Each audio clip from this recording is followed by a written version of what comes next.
कला केंद्र में बही काव्य सरिता। सिलवासा कला केंद्र में 9 फरवरी को पद्य रसिकों ने काव्य सरिता का लुत्फ लिया।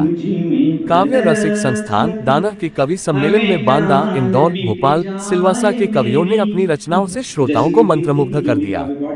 फतेह सिंह चौहान जी ने मुख्य अतिथि और अनीता कुमार जी ने बतौर अतिथि और डॉक्टर रामकरण साहू, सजल, डॉक्टर रामरतन श्रीवास, संध्या जैन, महक जी ने खास अतिथियों के रूप में शोभा बढ़ाई। काव्य रसिक संस्थान की राष्ट्रीय कार्याध्यक्ष मीना सुरेश जैन, सुनीता जी ने कवि सम्मेलन का आयोजन किया। डॉक्टर रामकुमार रसिक जी कार्यक्रम के अध्यक्ष रहे। दाना के स्थानीय 3-4 कवियों ने भी काव्य पाठ से तालियां बटोरी। कवि सम्मेलन का विषय पर्यावरण रहा। सभी अतिथियों का स्वागत एलोवेरा प्लांट भेंटकर किया गया।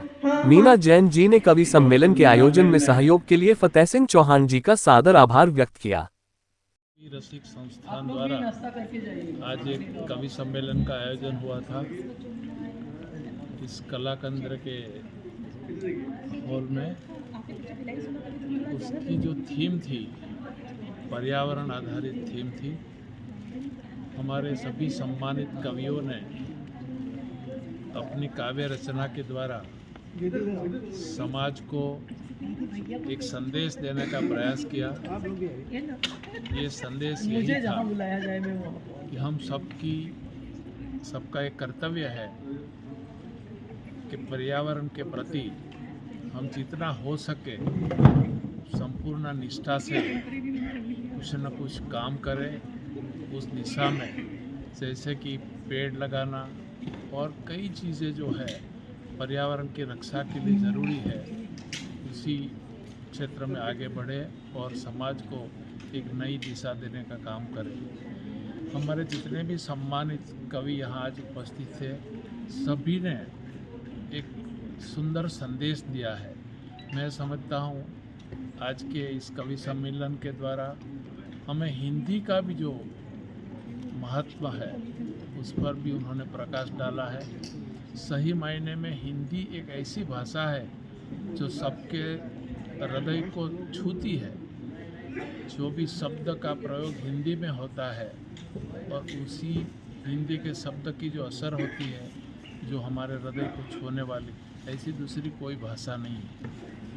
बाकी हमारे रसिक संस्थान एक ऐसा संस्थान है जिन्होंने नवोदित कवियों को एक मंच प्रदान किया है, उनको अपनी भावनाएं, अपना साहित्य सर्जन रखने की एक जगह दी। तो हमारे यहाँ जो कवि आए हैं, सबसे पहले हमारे संस्थापक अध्यक्ष जी काव्य रसिक जी के हैं, जो संस्थापक अध्यक्ष आदरणीय डॉक्टर रामकुमार रसिक जी, और काव्य रसिक संस्थान के संरक्षक सजल जी, रामकरण सजल जी, डॉक्टर, सभी यहाँ पर डॉक्टर हैं, और राष्ट्रीय काव्य रसिक संस्थान के राष्ट्रीय मंत्री रामरतन श्रीवास, राधे राधे जी, और ये मेरी प्रबंधक कमेटी की उपाध्यक्ष हैं काव्य रसिक मंच की संध्या जी महक, और ये हमारी मध्य प्रदेश इकाई की मंत्री हैं इंदू जी, और राकेश जी मुझे नहीं दिख रहे हैं, छत्तीसगढ़, राकेश जी छत्तीसगढ़ इकाई के वो कोषाध्यक्ष हैं राकेश जी। तो इस तरह से मैं देख रही हूँ कि भारत एक नज़दीकियों में आ गया है। दूर दूर के लोग आकर के सब सिलवास में इकट्ठे हुए और सब आपस में हैं। में गीत वही है जो जन जन तक पहुंच जाए, सहज रूप से स्वीकार हो जाए। तो गीत वही लिखना चाहिए। सभी कवियों को हम कहते हैं कि पृष्ठ भाषा का प्रयोग ना करें। गीत वो है जो सीधे सीधे हृदय से निकले और हृदय तक पहुंच जाए, और यही हमने काम किया है। और काव्य रसिक संस्थान आज की तारीख में 14 प्रदेशों में कार्यरत है, और शेष प्रदेशों में वो अपना कमेटी गठित कर रही है। काव्य रसिक संस्थान की एक और विशेषता 1500 से अधिक पूरे भारत के कलमकारों का यहाँ, जिसमें नेपाल है और इंडोनेशिया है, USA है, यहाँ के भी कलमकारों को साक्षात्कार ले चुके हैं। तो इस प्रकार से पूरे मैं देख रहा हूँ कि केवल भारत ही नहीं, भारत के बाहर के भी हिंदी भाषी कलमकारों को हम एकत्रित करने में सफल हुए हैं, और आज काव्य रसिक संस्थान इस दिशा में निरंतर अपना प्रयास कर रहा है। डॉक्टर रामकरण साहू सजल चित्रकूट बांदा उत्तर प्रदेश से हूँ, सिलवासा से, जिसकी दूरी लगभग 1700 किलोमीटर है।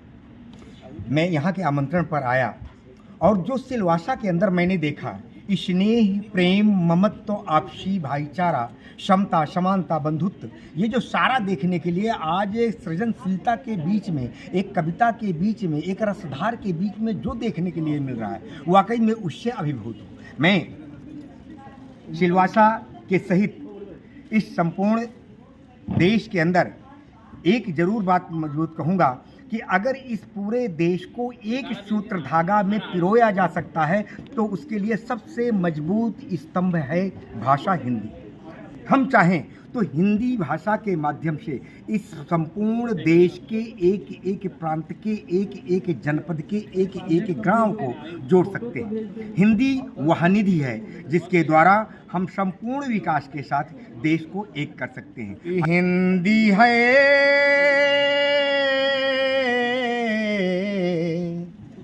माँ भारत की बिंदिया, शूरा के सिर चढ़ी बोली, चढ़ी कबीरा कनिया,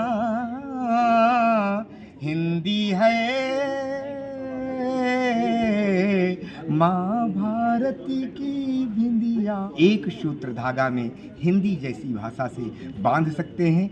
जितना प्रेम, स्नेह, ममत्व और अपन को हमें हिंदी भाषा प्रदान करती है, शायद कोई ऐसी भाषा नहीं। केंद्र में आपको जो आगमन मिला है सिलवासा की धरती में कहने का कवि सम्मेलन श्रोताओं के बीच में, क्या कहना चाहते हैं सर आज?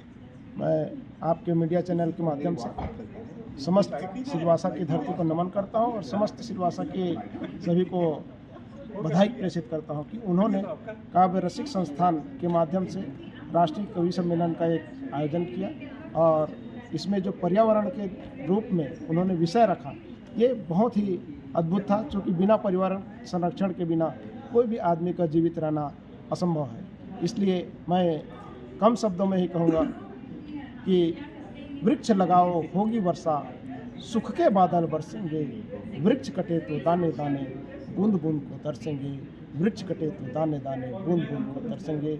मैं राम रतन श्रीवास काव्य रसिक संस्थान के राष्ट्रीय महामंत्री के रूप में कार्यरत हूँ।